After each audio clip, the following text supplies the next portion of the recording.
you're running an open home, there are often many people coming through at once. You don't get that much time to talk to them individually.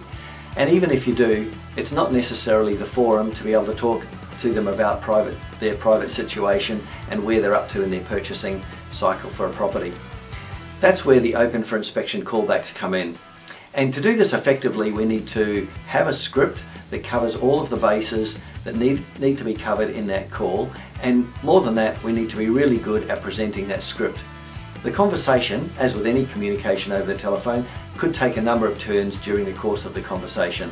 You have to be prepared for this, well rehearsed, and understand what it is that you need to achieve before you get off that telephone call. So you'll find in the material the scripting for open for inspection callbacks. Use this with your role play partner and try it a few times, and we suggest that you do it over the telephone with your role play partner after you've done it face to face.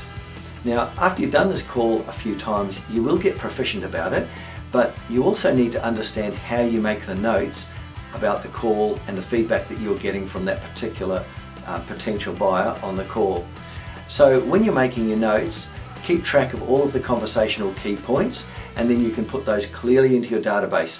Remember, you could be quizzed about these things by your vendor, so you need to keep clear notes about what you've said, what you've determined with that buyer, what the next steps are for that buyer as a result of the key questions that you're asking in your open for inspection callbacks.